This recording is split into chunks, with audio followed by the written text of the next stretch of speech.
Hi, good evening, guys. Dr. Parimal, myself. I do work as an intensivist in Holy Family Hospital at Delhi. So, today's topic we were going to talk on is coping up with the stress in COVID-19 pandemic, especially when your loved one is in ICU. Before we go on that specific topic, we do talk what governments globally want, including America, UK, India. So, certain guidelines have been published for mental health in COVID-19 pandemic.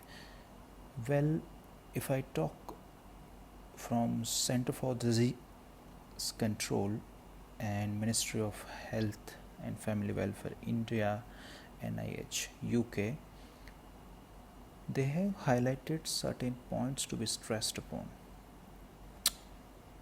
Age group more than 60 and people suffering from chronic diseases like diabetes, like transplant patients, liver disease patients, kidney disease patients, persons suffering from old stroke. So, these age group, what factors we should focus upon? How do we know that they are suffering from some COVID related mental problem? You see the change in routine habitus of these age group. Initially their sugar were in the range of 200 to 300. Now their sugars have been changed. They develop particular symptom of a disease like depression, schizophrenia, stress, anxiety. When you practice social distancing, it creates a feeling of isolation. What are major factors where we should focus upon? So, first is new symptom, second is sleep disturbances, third is substance abuse. So, these are major points where you can diagnose or you can do surveillance of mental health. Now, how a person reacts to this problem? So, according to data and variables studied, there are some important points where you can expect this is how they react. It depends upon, first of all, which background particular community belongs. Second would be, do they have social support? Do they have financial support? And what is the level of community health? What are stress relievers? How can you advise them to relieve this stress of COVID-19? So, care for family is the biggest stress reliever. Second, exercise, food, meditation. Third is a virtual communication like social media. And very important is to be aware of economy packages each government has published, including your credit card bills, your more uh, premiums, and school fees. And last important is, a person should take breaks from his routine work, like watching, reading, listening, but it should be with breaks in between. Recovering from a COVID. Now, a person who has suffered COVID, he comes to family after defined period of isolation. How will he behave? There are mixed emotions. He is thinking, will I affect my family? Will I affect my loved ones? There is a feel of guilt. So these many issues are there.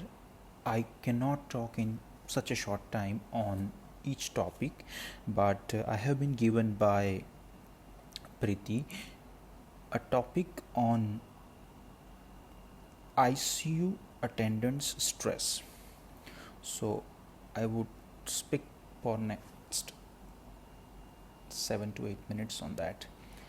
Well, when your patient goes to ICU, do not worry first of all, because you are a decision maker. Why I'm telling you do not worry? Because we all know the disease outcome is bad. Each hospital has been given a cap for expenses. Patient, will he or she go on a ventilator or not? Let me be very clear here. A patient whose brain is not responding can never be kept on ventilator. So first of all, remove all biased fears where you gotta know from your community or from people who talk health criticism. Okay, brain is functioning, now he requires ventilation, yes or no? Yes, he requires ventilation or she requires ventilation, will go on ventilator. How many days it will take to come out of ventilator again depends upon how much lung is damaged. COVID-19 has a phase which is a pre-cytokine phase, cytokine storm phase, and post-cytokine storm phase. What is this cytokine storm? Let me tell you. Cytokines are biosubstances in our body which are mediators of inflammation. So you see a patient good, healthy, recovering from oxygen support yesterday, but within next 3-4 days he is going down. This is what is happening in most of the COVID-19 setups. Are we wrong treating COVID? No. Because there is no therapy proven, so you cannot tell we are wrong treating. Are we missing something? Yes, we are missing so many things. We have come out with certain laboratory tests where we can diagnose this cytokine storm, which is the most dangerous phase of this disease. So what we counsel attendants every day is, first, a patient who is having comorbid conditions like other diseases he or she is suffering from. 2, has the cytokine storm phase been over? How do we check that? We send certain laboratory parameters which are approved by government. We do not rely on single value. We rely on multiple values over the interval of 72 hours. Those are called COVID-19 biomarkers. Then we check whether a particular patient is fitting into certain therapies which are approved by government but still in the experimental phase with informed consent to be given. And drugs like tocilizumab, remdesivir, certain therapies like plasma therapy, cytokine removal therapies, Fabiflu tablet, hydroxychloroquine, azithromycin. The most promising ones presently are the one of the costliest ones too. So this is another factor for stress. We as intensivists select particular therapies which fits into a patient. Now a therapy costs around 40,000, 50,000, 1 lakh. The relatives have second question, risk and benefit. So with the clinical condition, with biomarkers, the blood investigations trend, we come to this decisions that this particular therapy is recommended. Now to choose or not to choose is again with informed consent. The decision relies to relatives, to caregivers. The guilt of not giving therapy is a human nature.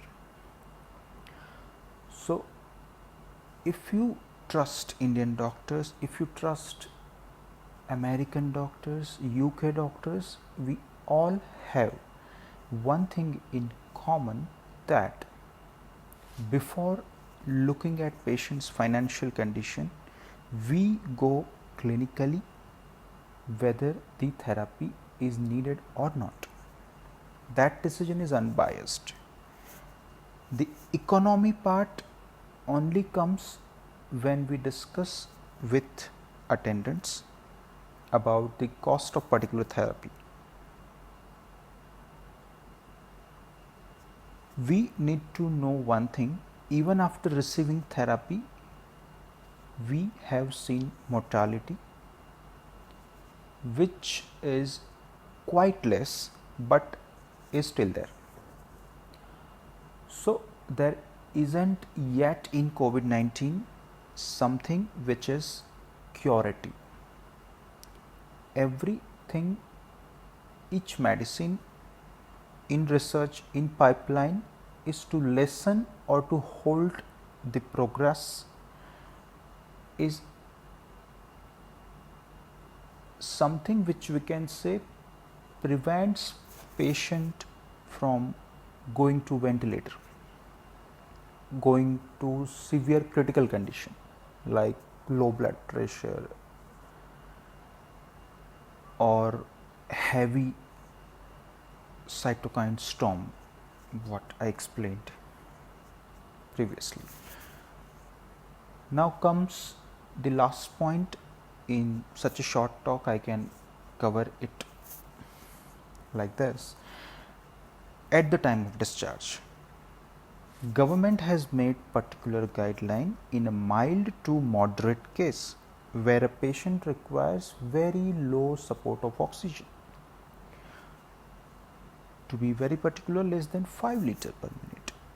You do not need to test again for discharge, because the test itself has low sensitivity, which is 70%, and it is quite low compared to other tests we use in different diseases,